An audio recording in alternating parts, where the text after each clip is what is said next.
Assalamualaikum warahmatullahi wabarakatuh.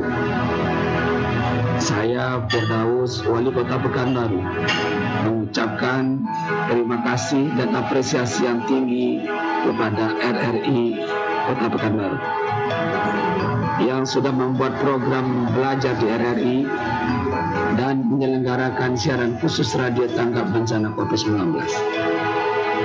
Program ini sejalan dengan upaya pemerintah menekan penyebaran virus corona. Kami menghimbau kepada para guru dan pelajar dalam Kota Pekanbaru agar turut serta dan berpartisipasi dalam program belajar di RRI ini. Semoga wabah ini cepat berlalu. Allah Subhanahu wa Ta'ala senantiasa melindungi kita semua. Assalamualaikum warahmatullahi wabarakatuh.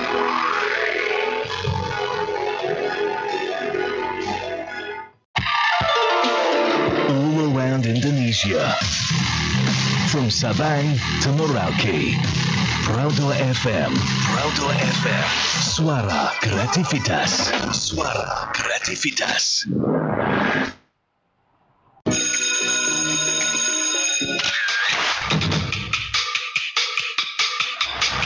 Belajar di RRI, live di Pro2 FM Pekanbaru. Pro2 Pekanbaru, suara kreativitas. Radio Tanggap Bencana COVID-19 Indonesia, tatanan kehidupan baru. Masih dipancar luaskan dari kawasan Jalan Jenderal Sudirman nomor 440 Pekanbaru. Inilah Pro2 88,4 FM, Radio Tanggap Bencana COVID-19 Indonesia, tatanan kehidupan baru. Selamat pagi menjelang siang, sahabat kreatif, dan juga untuk Anda penonton RRI Pekanbaru di channel YouTube, ya, karena kita hari ini juga live di channel YouTube RRI Pekanbaru. Senang sekali kita bersama dalam rangkaian program belajar di RRI Pekanbaru untuk edisi hari ini, tepatnya di hari Kamis 16 Juli tahun 2020. Nah, seperti biasa sahabat kreatif, ya, kamu juga bisa join bersama RRI Pekanbaru dalam program belajar di RRI dengan melalui join di Zoom meeting, ya, dengan meeting ID kita di 39540785110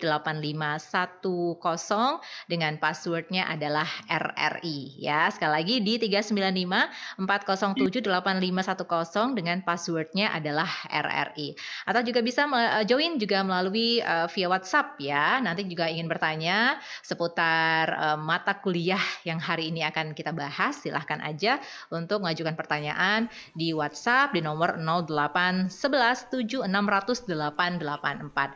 Atau juga yang sudah join di Zoom meeting bisa langsung ketik di kolom komen, ya, untuk pertanyaannya, dan juga di channel YouTube, ya, bisa juga ditanyakan melalui kolom komennya. Jangan lupa di like dan juga di subscribe, ya.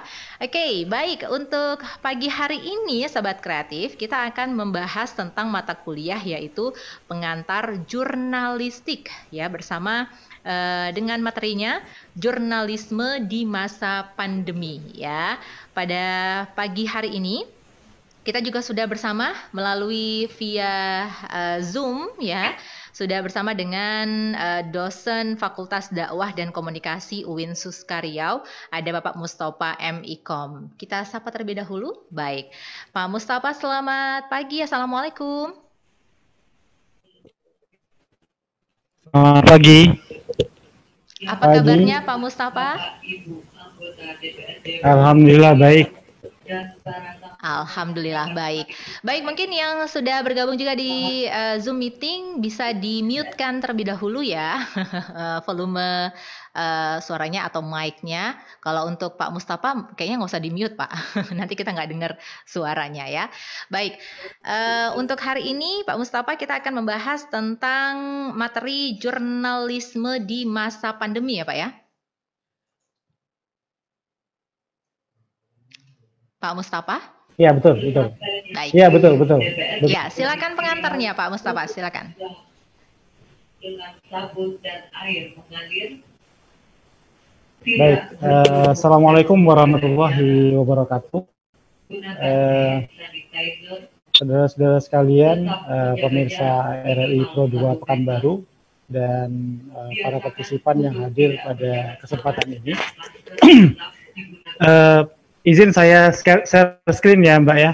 Sekali lagi, kami Boleh saya share screen? Boleh, Ya. silakan. coronavirus Tapi kok nggak ini nih, nggak bisa dia. COVID-19 untuk kita terapkan. Saya share screen kok nggak bisa, belum bisa nih. Baik, mungkin lagi diusahakan di pengarah acara kita Pak atau gatekeeper. Menggunakan masker sesampainya di gedung Baik, DPRD. jaringan di sana kayaknya mungkin sedikit bermasalah juga ya Pak. Ya nggak di sini apa host disable participant screen sharing di situ. Kayaknya mungkin hostnya sambil belum diusahakan mengizinkan. dengan gatekeeper kita bisa langsung saja Pak dimulai Pak. Oke. Baik, saudara-saudara sekalian, izin saya menyampaikan di sini.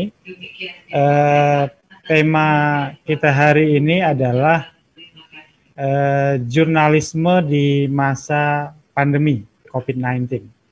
Kita tahu bahwa jurnalisme itu sebenarnya selalu hadir di tengah-tengah kita, baik di masa sebelumnya, apalagi di masa COVID-19 ini, ya.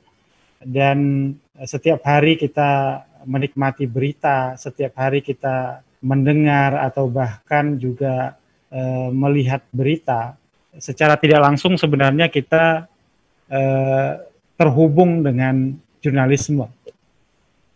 Halo, bisa didengarkan suara saya? Iya, bisa Pak. Silakan. Bisa ya? Oke. Nah, kita tahu bahwa COVID-19 adalah sebuah wabah yang sangat berdampak kepada semua sektor kehidupan masyarakat di dunia, dan ketika itu pula sebenarnya jurnalisme juga mengalami beberapa perubahan. Nah, mungkin bagi sebagian orang mempelajari jurnalisme atau jurnalistik itu dianggap sebagai sebuah sesuatu hal yang hanya berguna bagi wartawan, hanya berguna bagi mahasiswa yang ingin mempelajari jurnalistik, hanya berguna bagi hanya bagi orang-orang yang bekerja di media. Padahal sebenarnya jurnalisme itu adalah milik kita bersama. Artinya kita sebagai penikmat seharusnya juga memahami bagaimana kerja jurnalistik, bagaimana kerja jurnalisme. Supaya apa? Supaya kita juga bisa menilai bagaimana informasi yang kita nikmati setiap hari di media. Nah, pada kesempatan ini kami ingin memaparkan bagaimana perubahan-perubahan yang terjadi di dalam jurnalisme terkait dengan COVID-19 yang terjadi di berbagai belahan dunia, dan bagaimana kemudian dampaknya di Indonesia, sehingga kemudian kita bisa memahami lebih lanjut bagaimana sebaiknya kita bersikap dengan arus informasi yang seolah tidak pernah berhenti ini. Nah, oleh karena itu pada kesempatan ini izinkan kami untuk memaparkannya. Ada beberapa konten dalam presentasi kami hari ini. Pertama, kami ingin mengungkapkan bahwa coronavirus adalah sebuah kisah besar, ya, sebuah kisah besar yang otomatis dia berdampak kepada kehidupan masyarakat. Dan bagaimana jurnalisme menceritakan coronavirus itu yang ingin kami ungkap di bagian awal. Kemudian apa dampak dari COVID ini terhadap jurnalisme?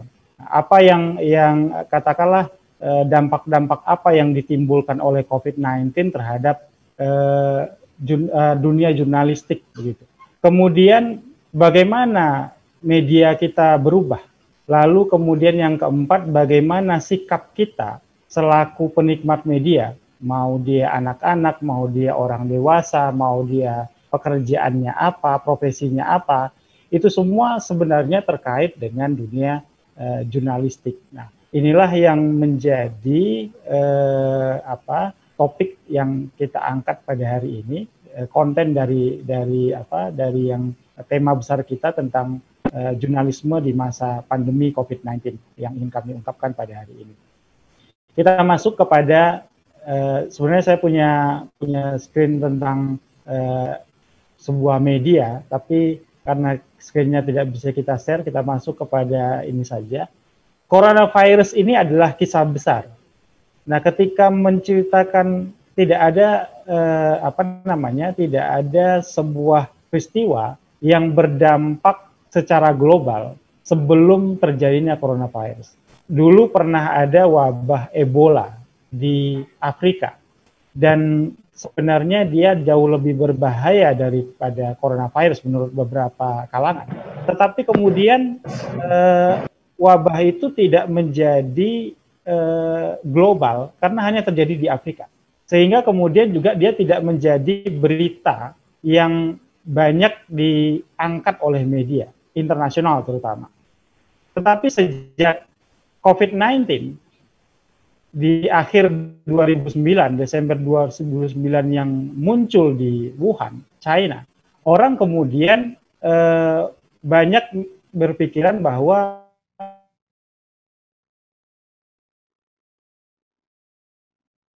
ini wabah akan menjadi. Nah, sejak itu media kemudian dihadapkan dalam dua perspektif etis yang sebenarnya tidak bisa dihindarkan. Pertama, kewajiban mengungkapkan kebenaran. Ya, media tentu wajib mengungkapkan bahwa virus ini berbahaya, virus ini kemudian bisa berdampak kepada banyak orang, virus ini bisa kemudian membuat pertumbuhan ekonomi menurun. Itu di satu sisi.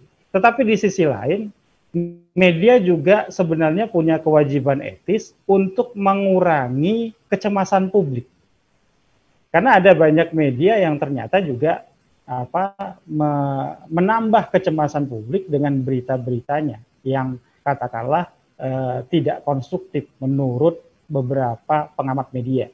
Nah, dihadapkan pada dua hal itu, apakah media kita sudah bisa untuk mengungkapkan kebenaran dan mengurangi kecemasan publik? Ternyata tidak semuanya.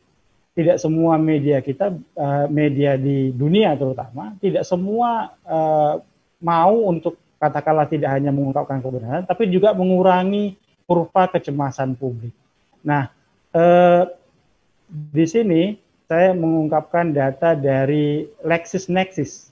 Sepanjang Januari 2020, bulan pertama dari wabah COVID, lebih dari 41.000 artikel berita cetak berbahasa Inggris menyebut kata coronavirus. Jadi ada 41.000 sepanjang Januari saja, itu ada 41.000 koran berbahasa Inggris atau berita cetak berbahasa Inggris menyebutkan kata coronavirus. Dan hampir 19.000 memasukkannya dalam tajuk utama mereka. Sebaliknya ketika wabah Ebola, itu hanya ada 1.800.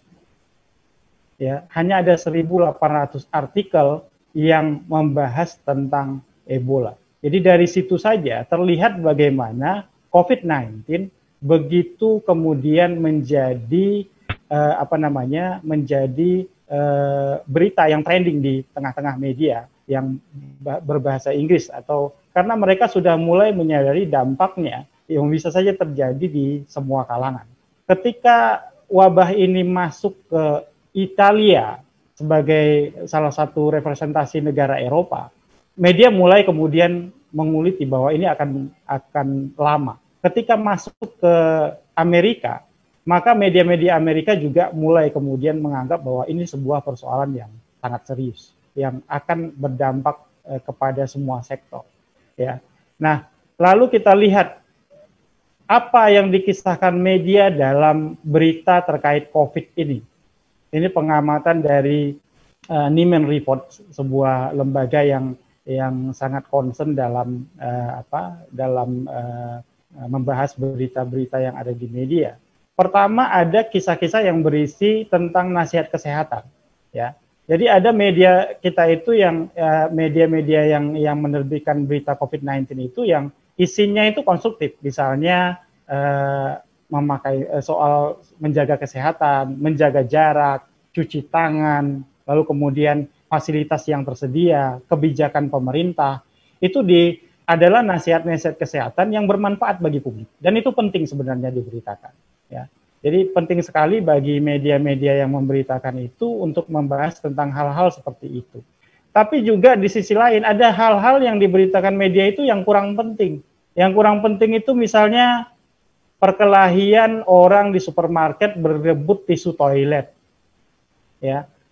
Lalu kemudian bagaimana orang susahnya mencari hand sanitizer. Atau bagaimana kemudian supermarket kehilangan bahan-bahannya karena diserbu pembeli, karena orang pada menimbun makanan kaleng. Itu adalah berita-berita yang kurang penting dan itu menambah kecemasan publik yang membacanya.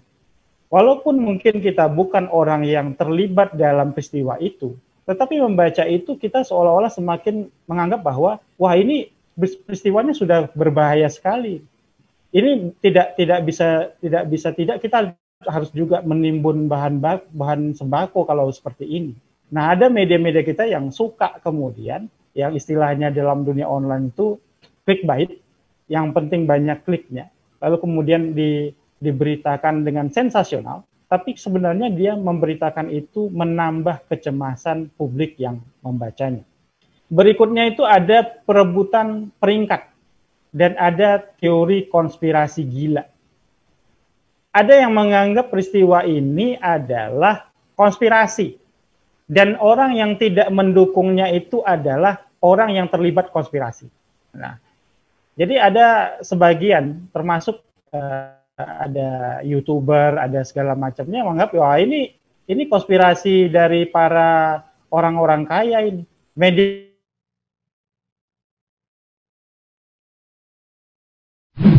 ya kita kadang-kadang juga ada yang terjebak belah perhatian. Dan mereka menduga tanpa bisa membuktikan apakah yang diberitakan ini, yang mereka beritakan ini terkonfirmasi faktanya, atau hanya dari pandangan para pengamat yang juga tidak punya fakta yang sesungguhnya. Nah ini lagi-lagi semakin menambah kecemasan publik menurut saya dari pemberitaan yang sangat tidak penting seperti ini. Tapi kalau misalnya memberitakan soal nasihat kesehatan tadi, itu sangat-sangat positif bagi masyarakat atau publik yang menikmatinya. Karena masyarakat kita semakin kesini semakin disadarkan bahwa penting untuk cuci tangan, penting memakai masker, penting menjaga jarak dan lain sebagainya. Dan itu tidak bisa lepas dari peran media yang selalu saja menyampaikan pesan-pesan positif seperti itu dalam pemberitaannya. Berikutnya, apa dampak COVID ini terhadap jurnalisme? Secara global, Columbia Journalism Research itu mengungkapkan dampak global dari COVID-19 itu salah satunya adalah munculnya kekerasan terhadap pers. Ya, muncul kekerasan terhadap pers. Di Venezuela, Darvinson Rojas ditahan karena memberitakan COVID di negara bagian Miranda. Jadi ada pemerintah itu kadang tidak suka diberitakan ada korban COVID-19 atau ada korban positif yang diberitakan di negara mereka sebelum pemerintah sendiri yang mengumumkan. Maka ada jurnalis yang ditahan gara-gara memberitakan COVID-19. Dan itu bentuk kekerasan. Di Amerika Serikat, Presiden Donald Trump menyerang wartawan yang mengajukan pertanyaan kritis. Ya, nah, itu bisa dilihat di YouTube, ada Presiden Amerika yang tidak suka dengan pertanyaan kritis dari wartawan terkait dengan COVID-19 yang terjadi di Amerika. Berikutnya juga ada pembatasan jumlah visa yang tersedia untuk karyawan China yang beroperasi di Amerika. Jadi ada jurnalis juga yang dibatasi oleh Amerika masuk yang dari China untuk masuk ke Amerika. Pun demikian, China juga melakukan hal yang sama.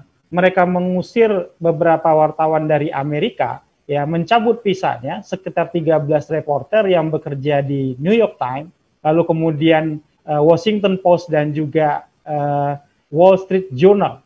Jadi mereka melakukan itu karena tidak setuju dengan berita yang dibuat oleh media-media itu, karena ada sebagian memang yang menuduh bahwa virus ini berasal dari Cina, dan Cina membantah bahwa kadang-kadang Cina juga membantah bahwa virus itu dari mereka. Nah, akibatnya dua negara ini saling menutup pintu wartawan dari negara masing-masing untuk masuk ke negaranya.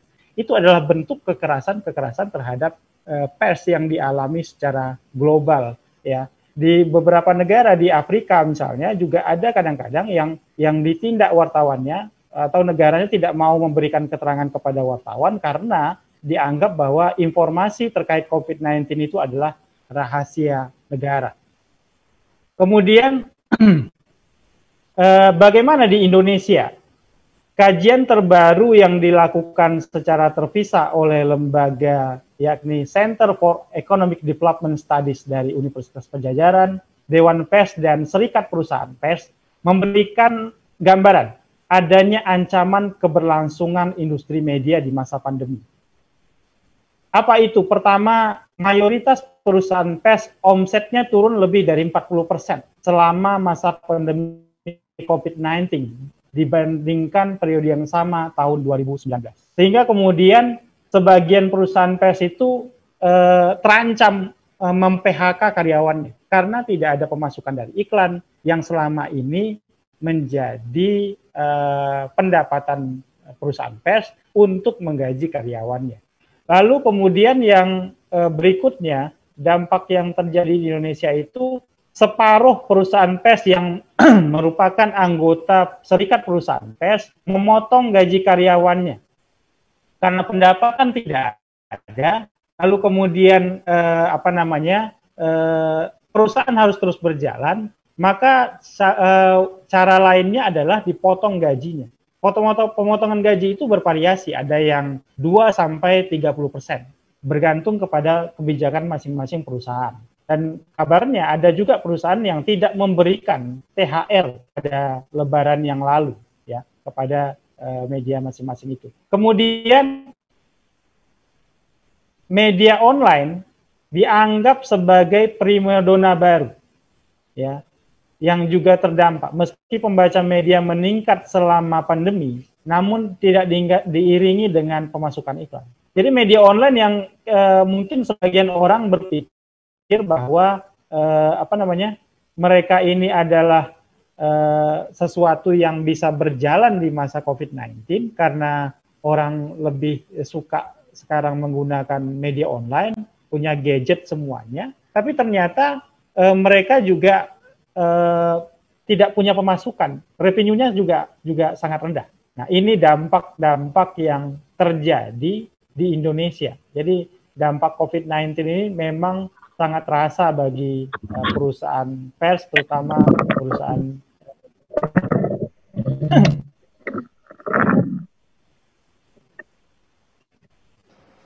Ya, baik Pak Mustafa. Ya, belum. Masih ada tambahan Pak Mustafa? Boleh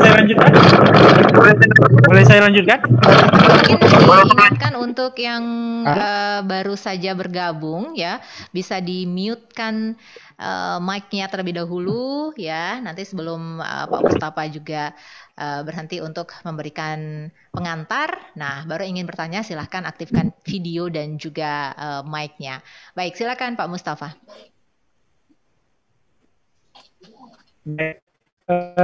Dampak yang lain, survei dari Center for Economic Development Study dari Universitas Padjadjaran pada tanggal 2-10 April 2020 terhadap 98 jurnalis dari berbagai daerah, 45,92% jurnalis kita itu mengalami depresi.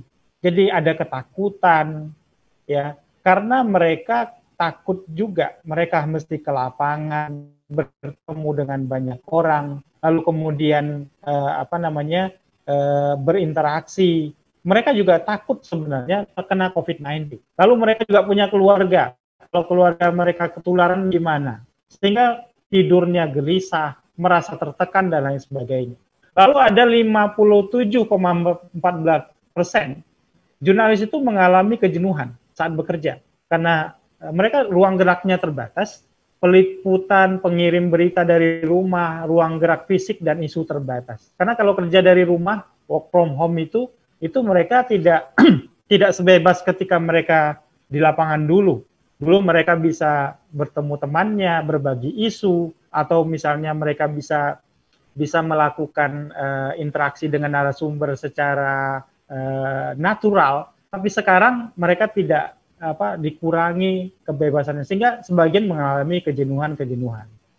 Nah, berikutnya apa yang harus dilakukan pers? Nah, dalam konteks COVID-19 ini, supaya perusahaan pers, karena perusahaan pers itu adalah satu-satunya instansi atau institusi yang dipercaya oleh publik sebagai sebagai ruang untuk memperoleh informasi yang berkualitas. Kalau kita lihat di media sosial, memang media sosial itu kita juga bisa mendapatkan informasi, tetapi apakah informasinya bisa diverifikasi, dipertanggungjawabkan, atau ada yang bertanggung jawab kalau informasi itu palsu? Biasanya tidak ada. Karena biasanya di sana lebih banyak yang terjadi itu rumor dan lain sebagainya. Nah, oleh karena itu perlu bagi pers untuk kemudian menyediakan informasi yang berkualitas. Informasi berkualitas itu ya tentu saja seperti yang disampaikan tadi, bahwa sebaiknya bermanfaat bagi publik. Nasihat kesehatan itu bermanfaat bagi publik.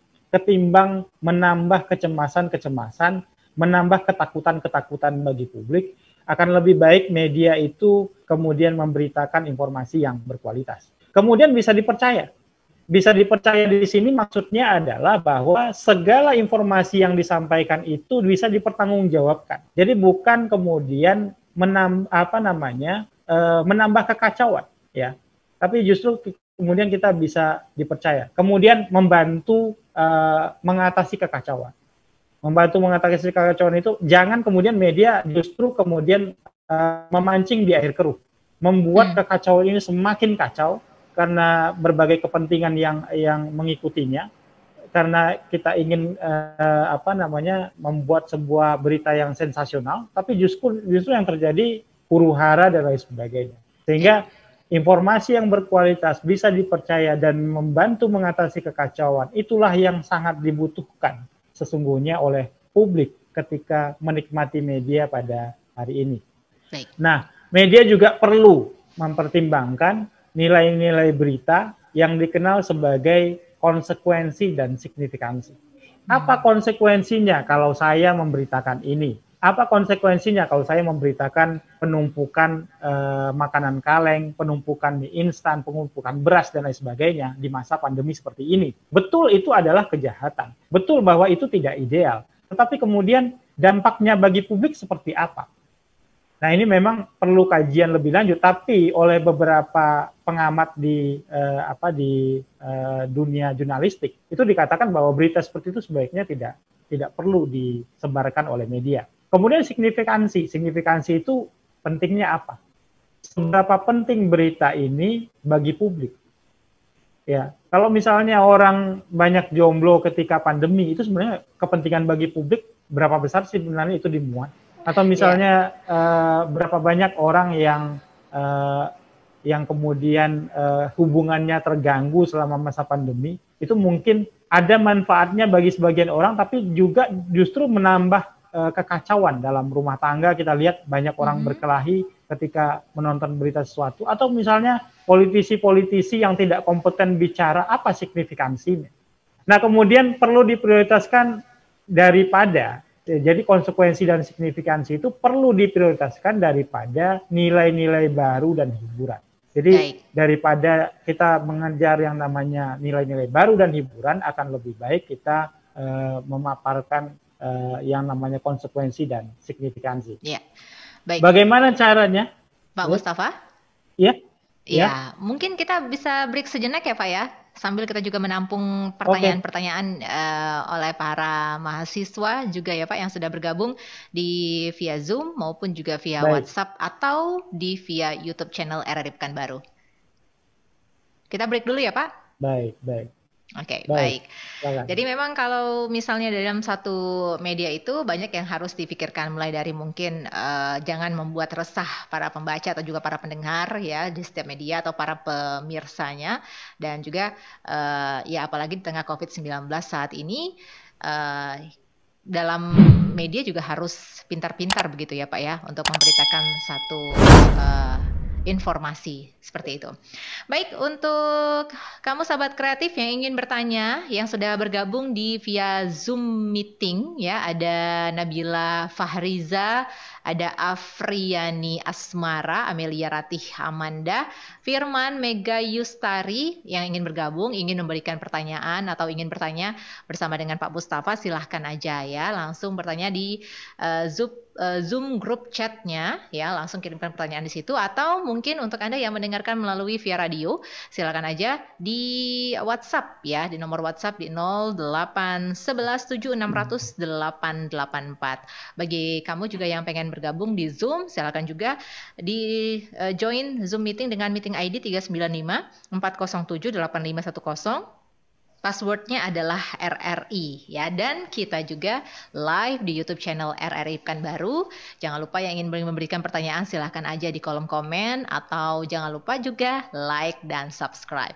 Saya masih akan kembali dengan pembahasan untuk pagi menjelang siang hari ini adalah jurnalisme di masa pandemi bersama dengan dosen Fakultas Dakwah dan Komunikasi UIN Suskaryo Pak Mustafa. Nanti kita akan kembali membahas materi kita. Tetap bersama Pro 288,4 FM Radio Tangkap Bencana COVID-19 Indonesia, Tatanan Kehidupan Baru.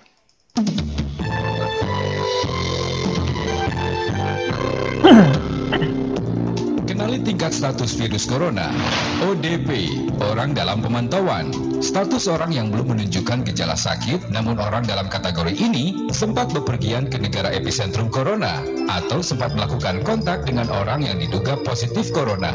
PDP, pasien dalam pengawasan, adalah orang yang sudah menunjukkan gejala terjangkit COVID-19 seperti demam, batuk, pilek, dan sesak nafas. Suspek atau terduga, status di mana seseorang telah menunjukkan gejala terjangkit corona dan sempat bepergian ke daerah epicentrum atau melakukan kontak dengan pasien positif COVID-19. Positif COVID-19, pasien suspek yang telah menjalani 2 metode pemeriksaan dan terbukti bahwa ada virus corona di dalam tubuhnya. Informasi ini disampaikan oleh Radio Republik Indonesia.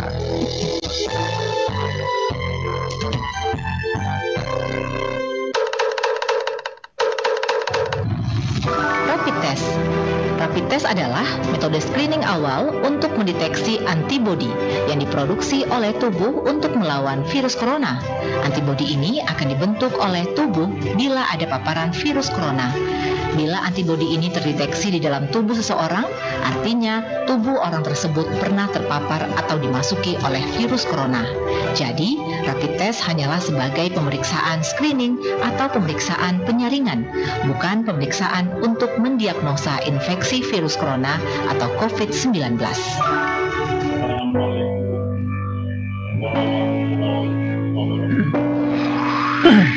Assalamualaikum warahmatullahi wabarakatuh. Saya Haji Abdul Jamal MPD, Kepala Dinas Pendidikan Kota Pekanbaru.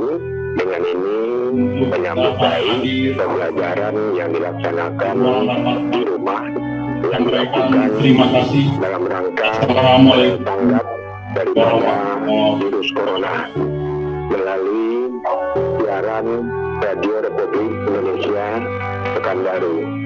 Kami merasa program ini sangat membantu siswa yang belajar dari rumah. Harapan kami masyarakat Pekanbaru khususnya dapat memanfaatkan ajaran RRI ini untuk pembelajaran di rumah selama masa tanggap virus corona. Program ini All around Indonesia. Indonesia. Pro 2 FM. Pro 2 FM. Suara kreativitas. Suara kreativitas.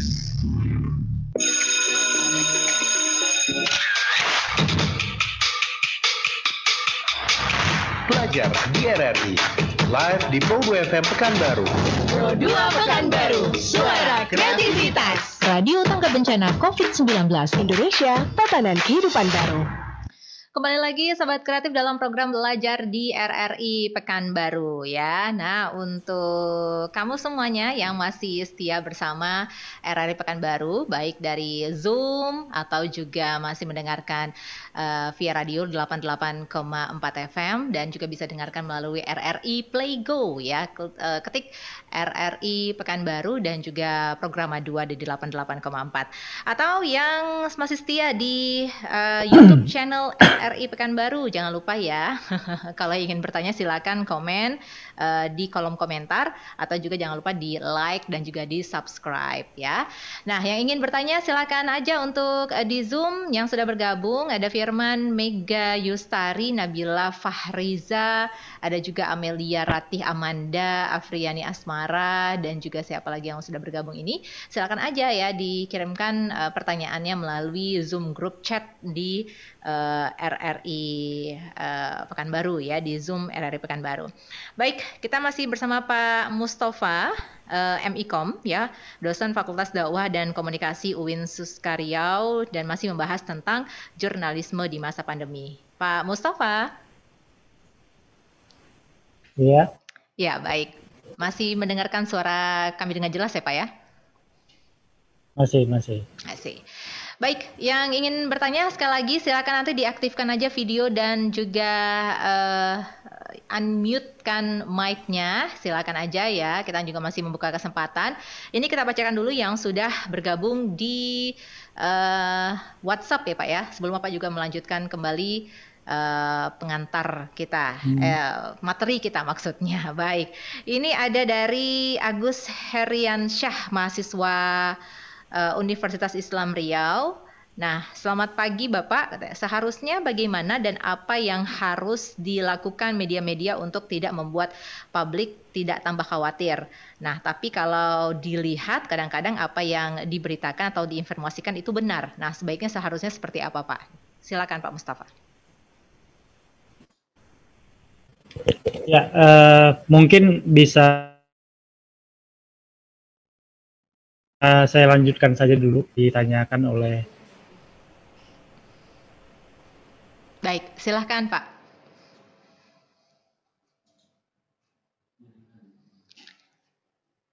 Ya, Pak Mustafa.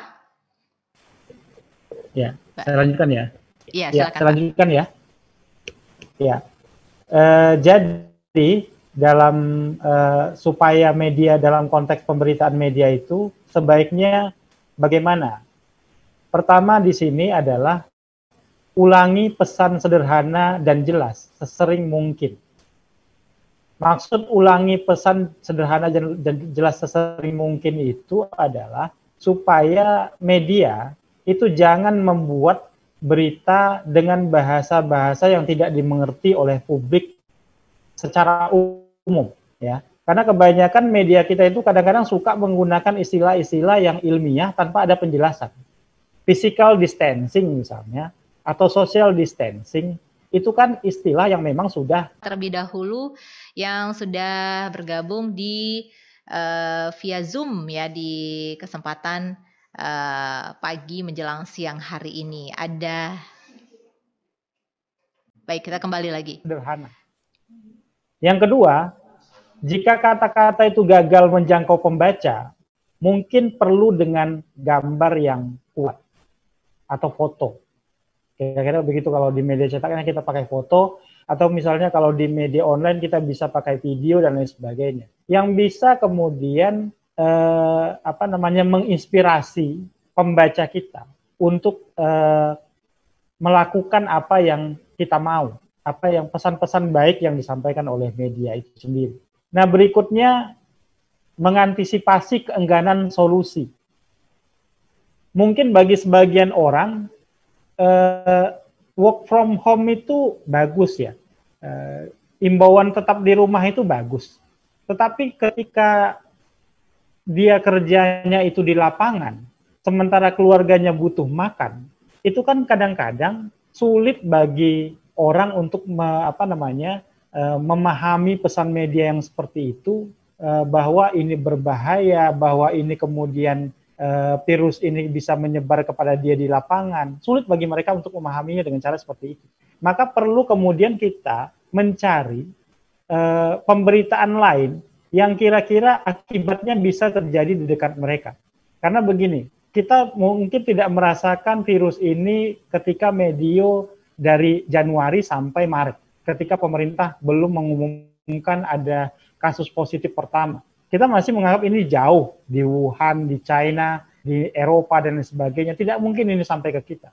Tapi ketika sampai di Indonesia, orang mulai berpikir bahwa ini berbahaya. Ini bisa menjangkau siapapun, dan dimanapun, serta kapanpun.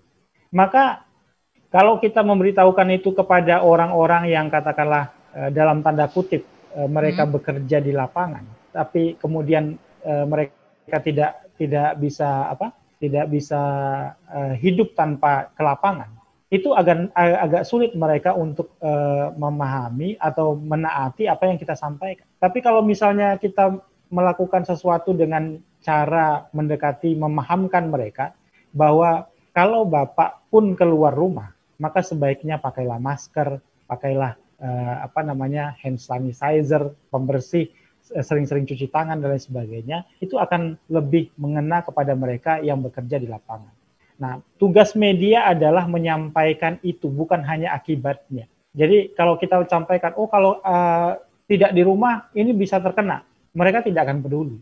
Buat mereka hidup atau mati itu Tuhan yang tentukan. Itu kan kenapa? Karena pengaruh media juga. Karena bagi mereka ternyata berita di media itu tidak separah yang mereka temukan di lapangan. Toh saya selama ini sehat-sehat saja. Tapi bagaimana kemudian mereka yang bekerja di lapangan ini bisa untuk tercerahkan, minimal mereka menjaga dirinya sendiri di lapangan, itu yang perlu tugas media untuk memberitakannya. Jadi tidak hanya akibatnya, kalau mereka tidak di rumah, akibatnya bisa terserang virus dan lain sebagainya. Kemudian mengutip utusan yang terpercaya. Nah ini yang saya maksud. Kadang-kadang media kita itu lebih sering mengutip dari narasumber yang tidak kompeten. Mohon maaf saya katakan, kalau tidak terkait dengan kebijakan di bidangnya, politisi tidak perlu dijadikan narasumber terkait COVID-19. Nah, sumber yang paling bagus itu siapa? Ya orang yang mengerti virus ini dalam konteks kebijakan kesehatan. Ya, misalnya orang-orang yang bekerja di dunia kesehatan, dokter yang mengerti tentang virus ini, atau orang-orang Kementerian Kesehatan. Nah, kalaupun harus ada politisi, tentu terkait kebijakan yang memang dia terlibat di dalamnya. Tapi kalau dia tidak terlibat di dalamnya, dia tidak mengerti dengan apa yang dibicarakannya. Kenapa itu mesti dijadikan narasumber? Karena itu justru menambah kekacauan. Media bukan kemudian mengatasi kekacauan, tapi justru menambah kekacauan. Yang terjadi adalah pro kontra. Karena kita tahu kalau politisi bicara, lalu kemudian ada politisi lain yang tidak suka, itu dimuat lagi oleh media kita. Pada akhirnya ternyata di tengah COVID-19 ini yang terjadi adalah perang antar politisi, bukan perang terhadap virusnya. Ya, perang omongan, dan jurnalisme kita kadang-kadang banyak menganut jurnalisme omongan. Jurnalisme yang Bapak itu ngomong begini, Ibu itu ngomong seperti ini. Padahal seharusnya jurnalisme itu bertugas memverifikasi omongan-omongan ini. Sejauh mana omongan ini terbukti. Tugas jurnalisme membuktikan itu. Nah, oleh karena itu dalam masa COVID-19 ini menurut saya akan lebih baik kita membahas hal-hal yang berkaitan dengan pesan-pesan positif tadi dari orang-orang yang kompeten di bidang itu, bukan dari orang-orang yang tidak kompeten. Ya. Baik, jadi harus ada balance ya Pak ya, antara apa yang kita dapat informasi serta konfirmasi juga yang dengan orang bersangkutan begitu ya Pak ya? Ya. Oke, baik, mungkin dari Zoom meeting ada yang ingin bertanya nih, Alwi Ramadhani ingin bertanya, silahkan. Bisa di unmute-kan terlebih dahulu mic-nya.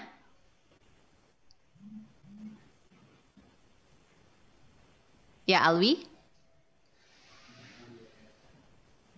Iya, Kak. Oke, silakan ingin bertanya kepada Pak Mustafa, silakan.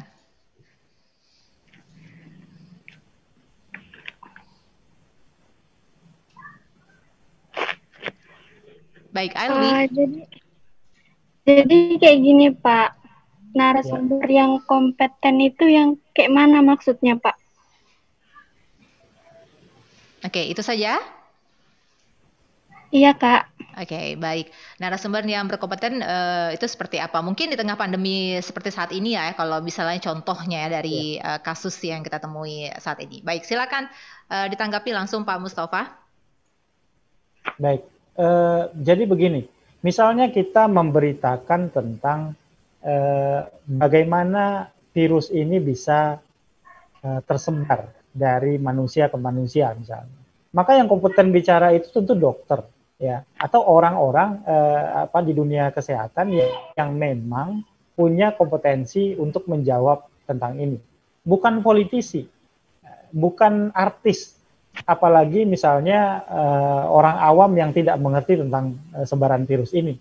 Atau kalau kita mau bicara soal bantuan sosial kepada masyarakat, tentu yang berhak bicara itu orang Kementerian Sosial, orang pemerintah daerah yang menyebarkan bantuan sosial itu yang kompeten. Jadi ibaratnya kalau dalam jurnalisme itu ada narasumber ring satunya. Ring satu dari masalah ini siapa? Bukan kemudian orang-orang yang jauh, apalagi pengamat. Mohon maaf, saya katakan kalau pengamat itu dia harusnya adalah orang-orang yang berada di dalam lingkar kasus yang dia bicarakan. Jadi tidak layak misalnya kalau misalnya COVID-19 kasusnya kesehatan dibicarakan oleh pengamat politik di media massa. Itu menurut saya tidak ini. Tapi kalau misalnya membahas tentang bagaimana dampak COVID-19 terhadap politik, itu boleh pengamat politik dijadikan narasumber. Tapi kalau misalnya bicara soal sebaran virus, bagaimana menghindari ini supaya sehat, bagaimana supaya kita bisa tetap berjalan aktivitasnya seperti biasa, bagaimana tidak tertular virus, itu orang-orang yang kompeten yang seharusnya bicara tentang itu. Itu yang saya maksud bahwa narasumber kompeten itu sesuaikan dengan bidangnya. Nah, kalau bicara jurnalistik seperti ini, tentu orang-orang yang memahami jurnalistik juga. Jadi ada wartawan yang sehari-hari bisa kita minta bagaimana pengalaman dia, ada peneliti jurnalistik, ada mahasiswa jurnalistik, atau bahkan masyarakat yang kemudian menikmati berita jurnalistik. Itu mungkin bisa dimintai keterangannya satu-satu sebagai cara kita untuk memahami tentang pandemi ini. Terima kasih. Baik, sudah jelas ya. Mungkin tadi untuk Alwi Ramadhani. Mungkin terakhir ada lagi yang ingin bertanya dari via Zoom? Baik, Firman atau Amelia Rati Amanda, Nabila Fahriza mungkin, atau Afriani Asmara. Oke, baik. Mungkin bisa kesimpulannya Pak terkait dengan mata kuliah kita pada pagi menjelang siang ini. Silakan Pak Mustafa. Ya, ini ada saya baca di chatnya masih ada yang bertanya. Boleh saya jawab ya? Ya, saya bacakan dulu ya Pak ya. Oke, dari selamat pagi Bapak, dari Amelia Rati Amanda. Nah, akhir-akhir ini saya merasa skeptis dengan pemberitaan di televisi. Bahkan saya menghindari menonton televisi untuk sementara waktu. Saya merasa pemberitaan di televisi hanya bersifat kontroversial ya, dan terlalu mengombar-ngombarkan pendapat politisi A dibanding dengan politisi B, dan antara ahli A dengan ahli B. Saya cenderung membaca berita melalui handphone. Nah, sebenarnya itu sama saja atau bagaimana, Pak? Baik, terima kasih. Silahkan dijawab langsung, Pak Mustafa. Ya, saya sependapat bahwa sebagai penikmat media, semua kita ini kan penikmat media ya, mulai dari apapun profesinya, apalagi di masa stay at home itu, kita menjadi penikmat media yang aktif bahkan. Kita harus skeptis menerima informasi apapun yang diberikan oleh media. Kita harus bersikap ragu-ragu, meragukan kebenarannya.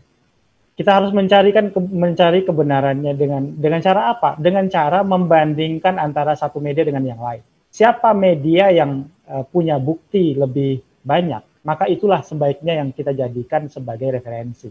Bukan kemudian media yang hanya gembar-gembor, sensasional, dan lain sebagainya, itu yang kita jadikan sebagai referensi. Jadi saya sepakat bahwa siapapun kita, warga negara, apapun kita harus skeptis menerima informasi dari media apapun sampai kita menemukan sendiri kebenarannya. Nah, saya ingin bicara sedikit tentang sebuah media di Spanyol, namanya eldiario.es. Itu mereka menjadikan jurnalisme sebagai pelayan publik. Mereka menjadikan media mereka sebagai pelayan publik, sehingga publik bisa bertanya, ini informasi ini benar nggak, Pak Redaksi, misalnya begitu. Mereka bertanya kepada redaksinya. Mereka melayani dengan tulus, dan sekarang mereka punya langganan yang di atas, kalau saya tidak salah, di atas 14.000 langganan websitenya itu, karena memang mereka berpikir bahwa tidak bisa tergantung selamanya dengan iklan, karena iklan, perusahaan iklan kan juga turun omsetnya. Tapi dengan jurnalisme yang melayani, terbukti ternyata ini bisa dijalankan dengan baik kalau misalnya kita melayani publik dengan cara seperti itu. Nah, media jurnalisme menurut saya harus menjadi pelayan bagi pembaca, pendengar, atau pemirsa. Saya kira itu. Baik, jadi meskipun media memang harus memberitakan, jangan membuat panik ya, atau memberikan informasi jangan membuat panik masyarakat, tapi juga masyarakat juga harus benar-benar pintar untuk memilah pemberitaan mana yang benar dan pemberitaan mana yang salah. Begitu ya Pak Mustafa ya? Ya, betul. Oke, baik.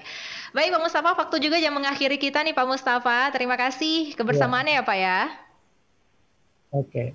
Terima kasih Pak untuk pembelajarannya pada pagi menjelang siang hari ini, dan terima kasih juga yang sudah bergabung di via Zoom, serta yang sudah bergabung juga di via WhatsApp ya, dan juga yang mendengarkan kita melalui program 288,4 RRI Pekanbaru, serta di YouTube channel RRI Pekanbaru. Ini masih banyak ya, live chatnya juga masih banyak. Jadi jangan lupa, jangan hanya chat saja, tapi chatnya juga yang membuat motivasi juga untuk kita bersama, serta jangan lupa di like dan juga di subscribe dan juga aktifkan juga notifikasinya, yaitu loncengnya ya, diklik agar setiap video yang kami upload di RRI Pekanbaru bisa kamu tonton, kamu simak ya pembahasan kita setiap harinya.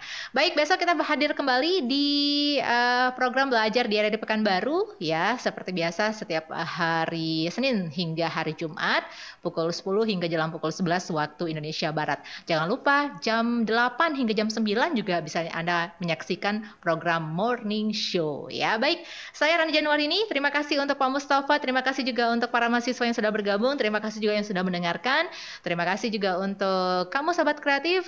Rani pamit undur, dan dengarkan terus 88,4 FM Pro 2 Pekanbaru, Radio Tangga Bencana COVID-19 Indonesia, Tatanan Kehidupan Baru.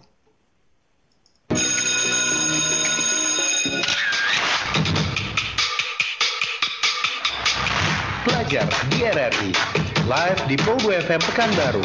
Pro 2 Pekanbaru, suara kreativitas. Radio Tangga Bencana COVID-19 Indonesia, Tatanan Kehidupan Baru.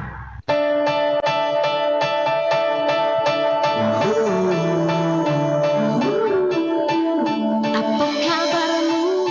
Salam dariku. Aku di sini, engkau di sana. Ku